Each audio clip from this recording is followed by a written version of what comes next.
नमस्कार। आज हम क्लास 9th के बहुत ही महत्वपूर्ण चैप्टर एटम एंड मॉलिक्यूल्स के बारे में पढ़ेंगे। एटम्स एंड मॉलिक्यूल्स, इसको पढ़ने के पहले सबसे पहले हम आपको 3 बहुत बहुत ही इम्पोर्टेंट केमिकल लॉज के बारे में बताएंगे। हालाँकि बताएंगे 2 के बारे में ही, लेकिन नाम तीनों का जान लीजिए, क्योंकि आपके चैप्टर में सिर्फ 2 के बारे में ही बताया गया आपकी क्लास में, क्लास 9th में। तो लॉज ऑफ केमिकल कॉम्बिनेशन, जब कोई भी 2 एलिमेंट या 2 से ज़्यादा एलिमेंट या कोई भी 2 या 2 से ज़्यादा एलिमेंट या 2 कंपाउंड आपस में मिलकर कोई तीसरा कंपाउंड बनाते हैं, अर्थात जब कोई केमिकल कॉम्बिनेशन होता है, केमिकल रिएक्शन होता है, तो केमिकल रिएक्शन के 3 लॉज होते हैं। एक होता है law of conservation of mass, दूसरा होता है लॉ ऑफ कांस्टेंट प्रोपोर्शन, और तीसरा होता है लॉ ऑफ मल्टीपल प्रोपोर्शन। कौन कौन सा? पहला है law of conservation of mass, दूसरा लॉ ऑफ कांस्टेंट प्रोपोर्शन, तीसरा लॉ ऑफ मल्टीपल प्रोपोर्शन। जिनमें से आपको लॉ ऑफ कांस्टेंट प्रोपोर्शन और law of conservation of mass 2 ही पढ़ना है। तो पहला क्या है? Law of conservation of mass. इसका मतलब क्या होता है? ये मैटर का एक जो बहुत पुराना नियम है, matter can not be produce, can not be destroy. मतलब पदार्थ को ना तो उत्पन्न किया जा सकता है, ना तो खत्म किया जा सकता है, सिर्फ उसका रूप बदला जा सकता है। ये भी यही सेम चीज ऊर्जा के लिए भी आपने पढ़ा होगा। ऊर्जा ना तो खत्म की जा सकती है, ना तो उत्पन्न की जा सकती है। आदि अनादिकाल से, जब से ये सृष्टि बनी है, तब से लेकर अब तक जो भी हमारे ब्रह्मांड, हमारे सृष्टि में, हमारे यूनिवर्स में प्रेजेंट मैटर है, वही अब तक है। बस हाँ, उसका रूप चेंज होता रहता है। अब रूप चेंज, जैसे एनर्जी के बारे में आपने पढ़ा होगा ना, केमिकल एनर्जी बदल जाती है इलेक्ट्रिकल एनर्जी में, इलेक्ट्रिकल एनर्जी बदल जाती है मैकेनिकल एनर्जी में। उस तरह से पदार्थ भी जो होता है ना, वो एक फॉर्म से दूसरे फॉर्म में बदल जाता है। तो उसी तरीके से जब हम कोई 2 केमिकल एलिमेंट्स को या कंपाउंड्स को आपस में ऐड करते हैं, तो उनका जो टोटल मास होता है, मतलब जो भी स्टार्टिंग में जो हमने 2 या 2 से ज़्यादा चीज़ लिए, उससे जो भी चीज़ें बनती हैं, उसका मास मतलब द्रव्यमान, वो हमेशा इक्वल होता है। जैसे जब हम कार्बन और ऑक्सीजन लेंगे, सपोज कर लीजिए कार्बन का कोई हमने एक मास लिया, पर्टिकुलर मास, ऑक्सीजन का भी पर्टिकुलर मास लिया, दोनों को मिला दिया, तो कार्बन मोनोऑक्साइड या कार्बन डाइऑक्साइड बनेगा। तो जब कार्बन मोनोऑक्साइड बनेगा, उसका मास कार्बन और ऑक्सीजन जो कि शुरू में लिए गए थे, कार्बन और ऑक्सीजन के टोटल मास के बराबर ही रहेगा, ना तो कम ना तो ज़्यादा। मिलीग्राम में भी आप थोड़ा भी कम नहीं हो सकता। उसी तरह जैसे अगर हमने हाइड्रोजन और ऑक्सीजन भी लिया, हमने सोचा हम वाटर बनाएंगे, तो स्टार्टिंग जो इनिशियल फेज में हाइड्रोजन का टोटल मास, ऑक्सीजन का टोटल मास ऐड कर दिया गया। जितना रहेगा उतना मास ही बने हुए प्रोडक्ट, मतलब उत्पाद जो कि हमारा जल बना है H2O, उसका मास इन दोनों के बराबर है। इसी को कहते हैं law of conservation of mass. Hindi में बोलते हैं द्रव्यमान संरक्षण का नियम। मतलब द्रव्यमान ना तो कम हो सकता है, ना तो ज़्यादा हो सकता है, जो रहेगा वही रहेगा। कुछ कंडीशन में आपको लगेगा कि कम है, लेकिन वो कम नहीं होता है। एक्चुअली क्या होता है, कुछ रिएक्शंस ऐसे होते हैं, कुछ केमिकल रिएक्शंस होते हैं जिनमें गैस निकल आती है। एक प्रोडक्ट बनता है सॉलिड में भी, एक या लिक्विड में, एक गैस भी निकल जाती है। तो गैस तो उड़ जाता है, तो आपको लगता है कि ये तो कम है ना, उस गैस को भी आपको लेना पड़ेगा, उसका भी मास करेंगे, और जो सॉलिड या लिक्विड जो भी प्रोडक्ट बना, उन दोनों को ऐड करेंगे, तो इनिशियल प्रोडक्ट से सेम ही रहेगा उनका मास। दूसरा लॉ है law of constant proportion. Constant मतलब क्या होता है? नियत, नियतांक, मतलब जो एकदम फिक्स्ड रहे। Law of constant proportion, law of constant proportion अर्थात इसमें, अब जैसे उदाहरण आप ले लीजिए जल का। आप जल में क्या मिला रहता है? हाइड्रोजन और ऑक्सीजन, H2O इसका जो केमिकल फार्मूला है। हाइड्रोजन का जो एटॉमिक मास होता है, परमाणु भार, वो 1 होता है, 1 यूनिट। तो H2 2 मिलाकर कितने हो गए? 2 यूनिट, मतलब क्योंकि 2 हाइड्रोजन तो 2 यूनिट। और ऑक्सीजन का जो परमाणु भार मतलब एटॉमिक मास होता है, वो 16 होता है। कितना होता है? 16।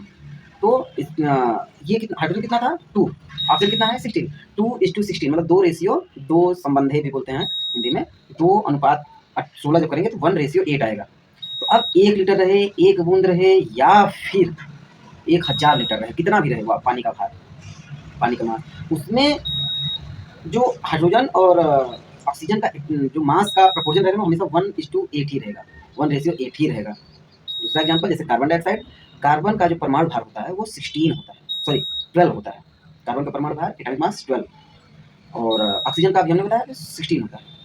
उस CO2 मतलब C एक है तो 12 और O2 मतलब 16 इंटू 16, 16 इंटू 2 16 दूना 32, 32 तो 12:32। इसको रेशियो निकालेंगे, दोनों को 4 से डिवाइड करेंगे तो हमारा कितना आ रहा है 3:8, 3:8 आ रहा है। तो कार्बन डाइऑक्साइड का कितना भी मास ले लें उसमें प्रेजेंट कार्बन और ऑक्सीजन के मास का रेशियो ऑलवेज 3:8 ही रहेगा, ना कम ना ज़्यादा। और तीसरा मल्टीपल प्रोपोर्शन पढ़ना ही नहीं है तो इसको छोड़ देते हैं। अब आते हैं आपके चैप्टर पर, व्हाट इज एटम। तो एक हमारे बहुत ही पुराने दार्शनिक थे, फिलासफर साइंटिस्ट भी थे उस समय के फिलासफर साइंटिस्ट और गुरु लोग डॉक्टर सब लोग बहुत एंशिएंट टाइम में सबके सब ऋषि मुनि ही रहते थे। तो एक महर्षि कणाद थे, महर्षि कणाद, उन्होंने पदार्थ को काटना शुरू किया। एक्चुअली काटा नहीं था, उन्होंने कहा था कि अगर हम पदार्थ को काटें या तोड़ें फिर उसके जो टुकड़ा है उसको फिर काटें, फिर जो टुकड़ा है उसको फिर काटें, फिर जो टुकड़ा है उसको फिर काटें, ऐसे काटते काटते या तोड़ते तोड़ते एक टाइम ऐसा आएगा कि जो एक टुकड़ा ऐसा रहेगा जिसे अब हम फर्दर डिवाइड नहीं कर सकते, उसे अब हम काट नहीं सकते, महर्षि कणाद ने कहा था।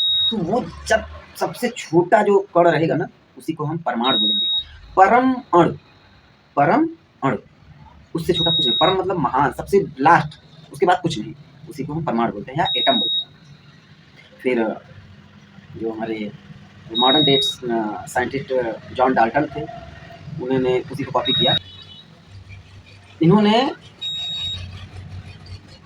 एटॉमिक थ्योरी थी, एटॉमिक थ्योरी जो महर्षि कणाद ने दी थी परमाणु सिद्धांत के नाम से, उसी को इन्होंने इंग्लिश में ट्रांसलेट कर दिया, ये मान लीजिए, कह दिया और अपनी थ्योरी बना दी। एटॉमिक थ्योरी आपके एग्जाम में आएगा, एटॉमिक थ्योरी कौन दिया था, who drive the atomic theory, तो आपका आंसर तो जॉन डाल्टन ही होना चाहिए। इन्होंने बोला एटम्स आर टीनी पार्टिकल्स, मतलब वही छोटे कण, टीनी मतलब सबसे छोटे कण, and participate individually in a chemical reaction.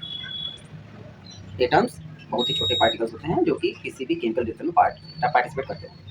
ये इनविजिबल होते हैं, इनविजिबल मतलब खुली आंखों से नहीं देखे जा सकते, बहुत छोटे होते हैं।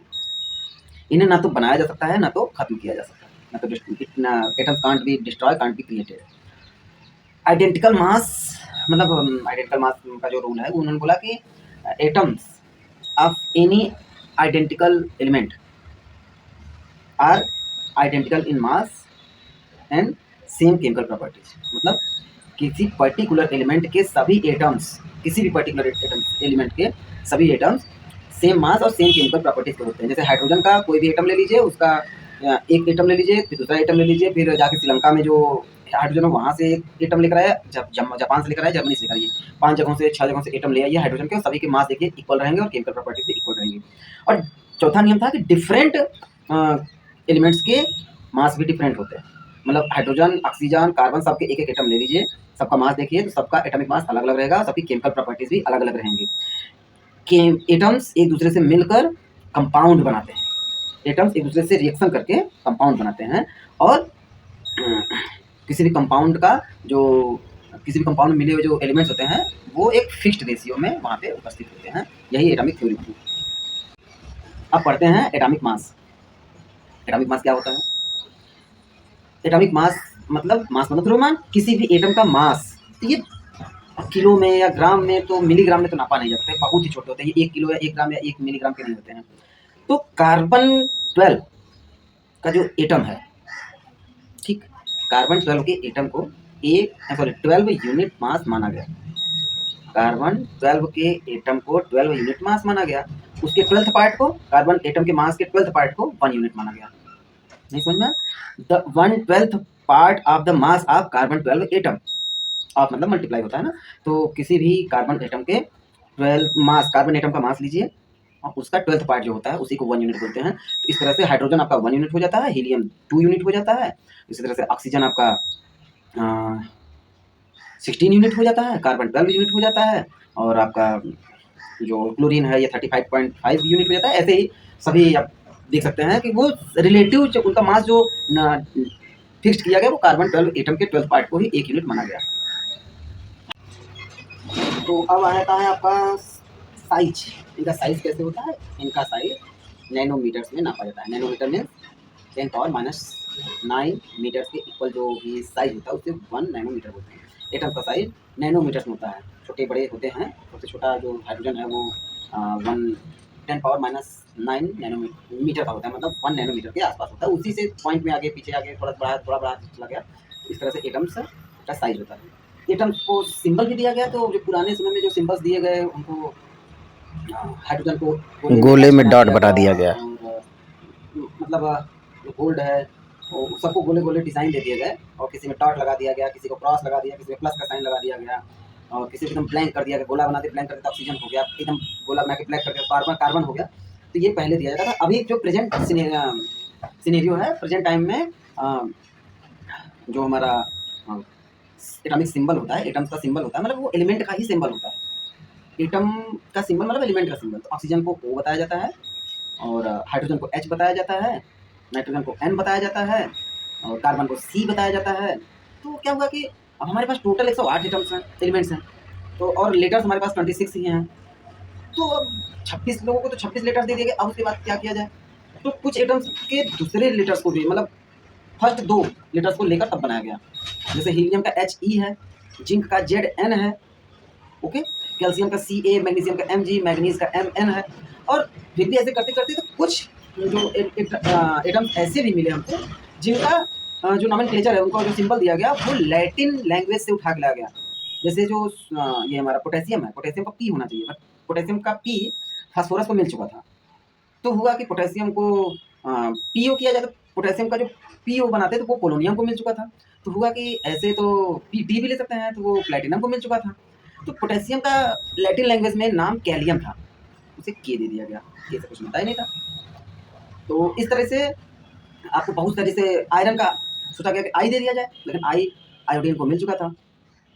तो हुआ कि अब ये तो इसे तो आयरन हुआ, और जो आपका जो अभी हमने आपको बताया पोटेशियम, और ऐसे बहुत सारे आपको एलिमेंट्स मिलेंगे जिनके जैसे जो ये प्लम्बम है, हाइड्रागेरम, मैंने प्लम्बम तो दूसरा है, प्लम्बम का प्लम्बम Pb होता है, और पारा को हाइड्रागेरम बोलते हैं, हाइड्रागेरियम गेरम, उसका Hg बन गया। तो इस तरीके से कुछ को लैटिन लैंग्वेज से लेकर लाया गया।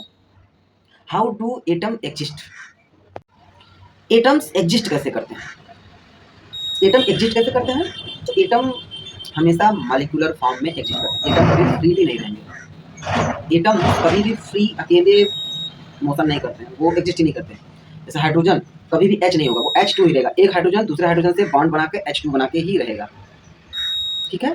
तो बहुत सारे आपको एटम्स मिलेंगे जो कि कोई 2 एटम्स आपस में मिलकर बना के रहते हैं, कोई 3, जैसे ऑक्सीजन O2 भी होता है, O3 भी होता है, नाइट्रोजन N2 होता है, हाइड्रोजन H2 होता है, और सोडियम Na होता है। लेकिन वो भी जो कुछ मेटल्स ऐसे होते हैं जो कि आपस में एक बॉन्ड बना के साथ में रहते हैं, वो फ्रीली कभी एक एटम फ्रीली नहीं रहता है।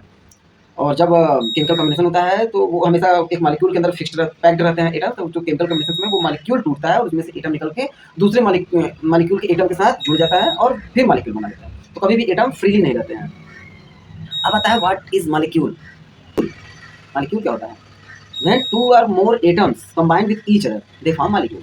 बस 2 एटम्स आपस में एक साथ रहते हैं तो उसे मॉलिक्यूल कहा जाता है। इसे हिंदी में अणु बोलते हैं। जब 2 या 2 से अधिक एटम्स या परमाणु एक दूसरे के साथ मिलकर ग्रुप बनाकर रहते हैं तो उसे हम अणु बोलते हैं, और ये फ्रीली मिलते हैं। जो हमारे एनवायरनमेंट में ऑक्सीजन उड़ रही है वो हमेशा मॉलिक्यूलर फॉर्म में ही उड़ती है।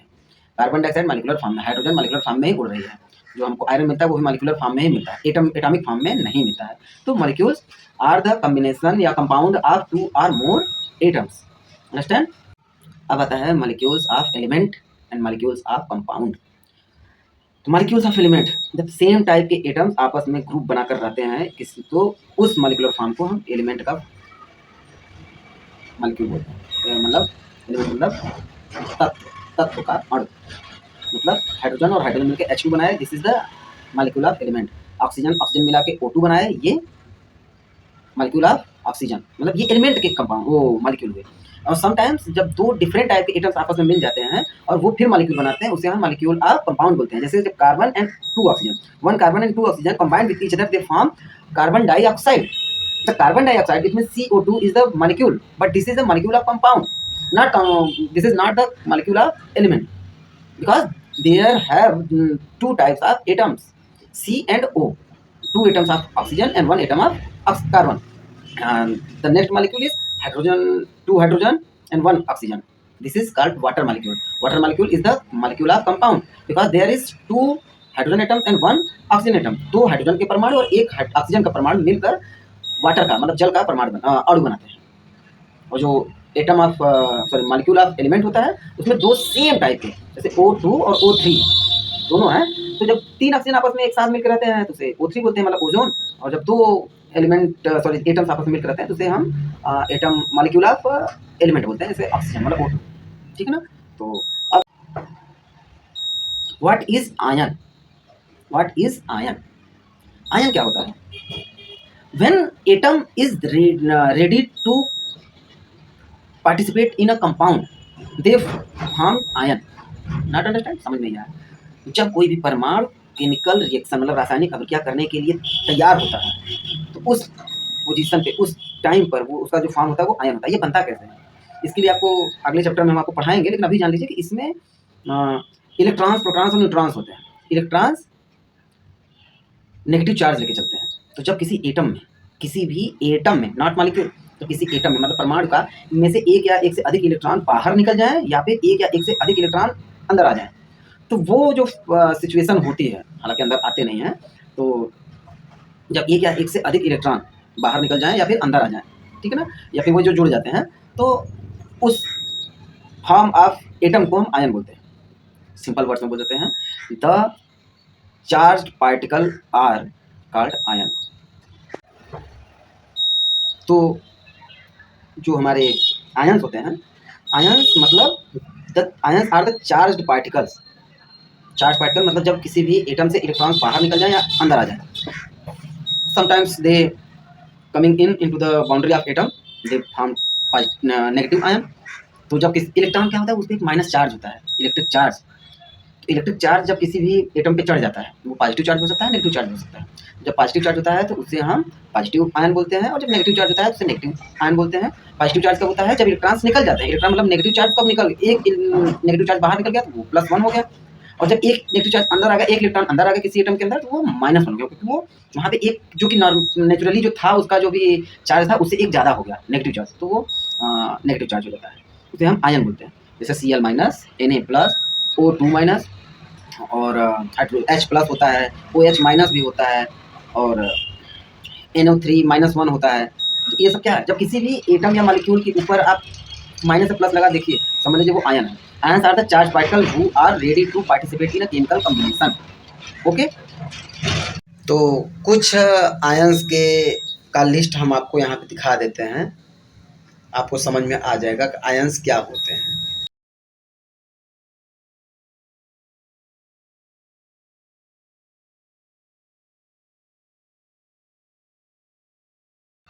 Writing chemical formula. Chemical formula लिखते कैसे?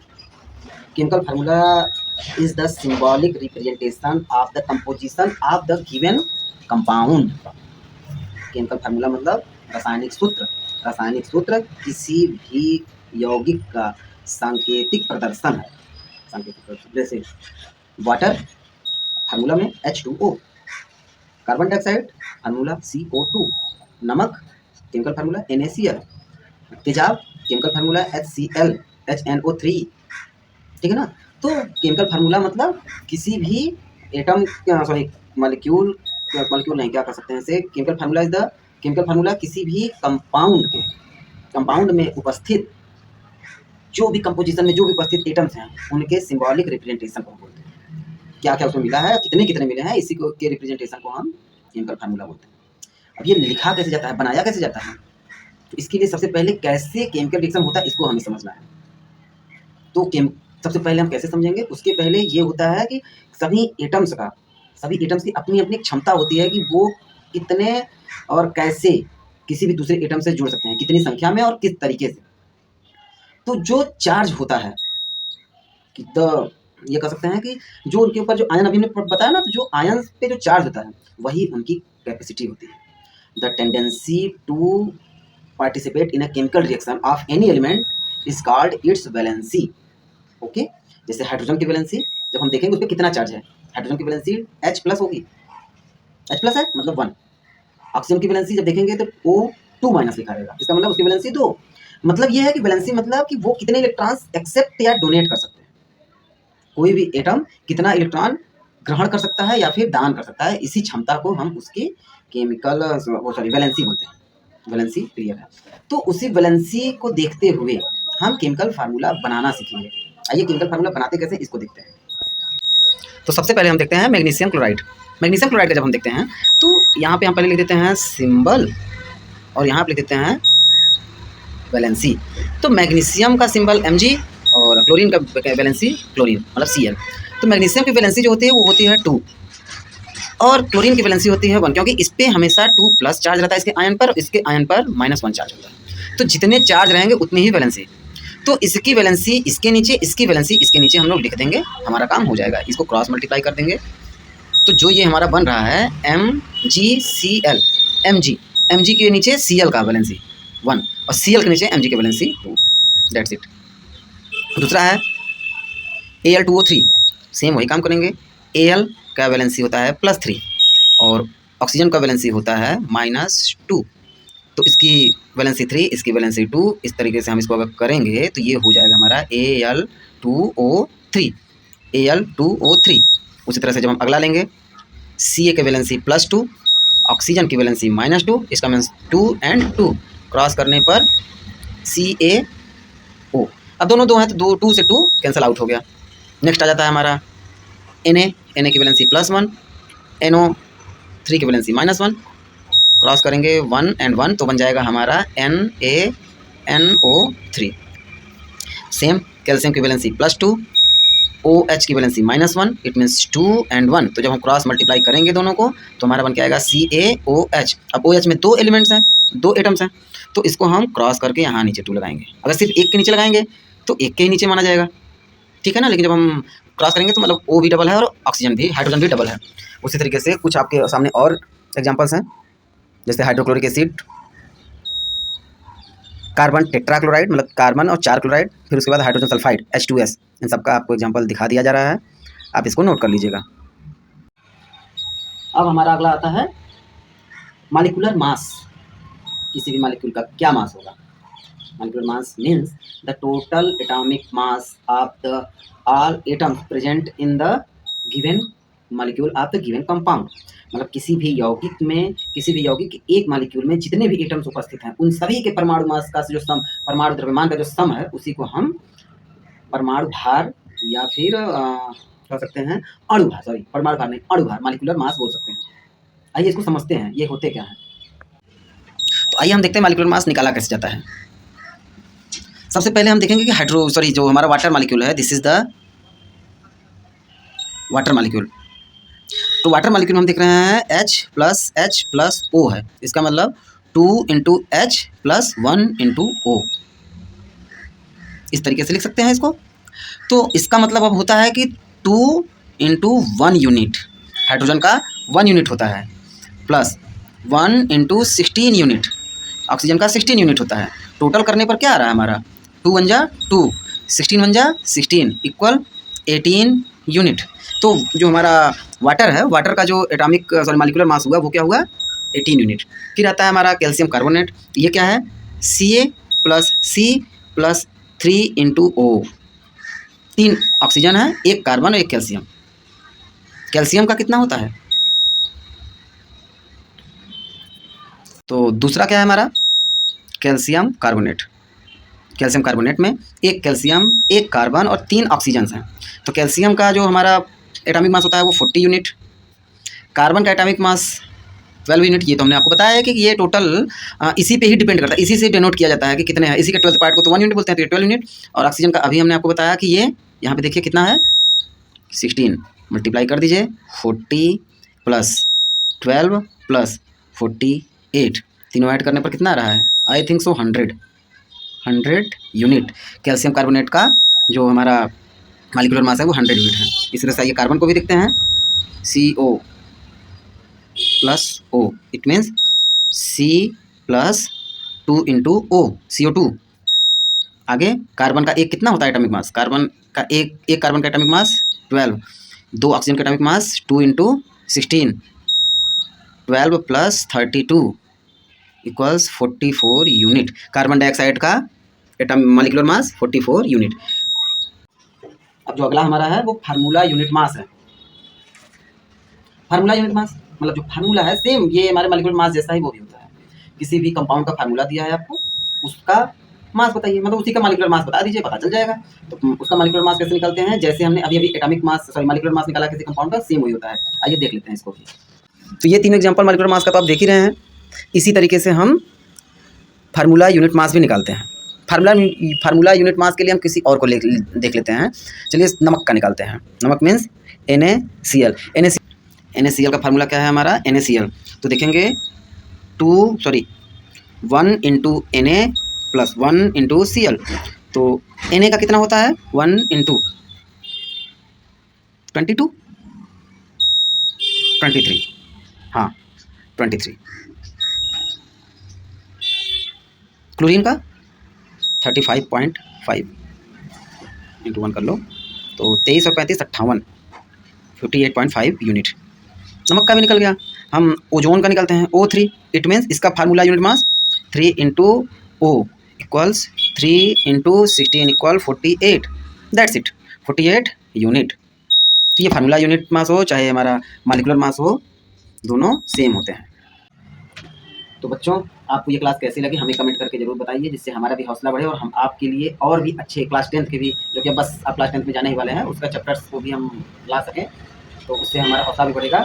तो आप लोगों से यही उम्मीद है कि आप सभी चैप्टर समझ में आए होंगे, और नहीं समझ में आए हैं तो थोड़ी सी प्रॉब्लम है तो आप कमेंट करके हमें जरूर बताइए, हम इस पर फिर से वीडियो बना देंगे आपके लिए।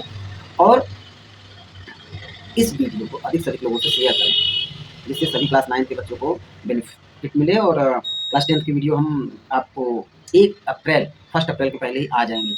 आप एकदम निश्चिंत रहिए। केमिकल लोचा यूट्यूब चैनल आपका अपना चैनल है, इसे सब्सक्राइब करें। धन्यवाद।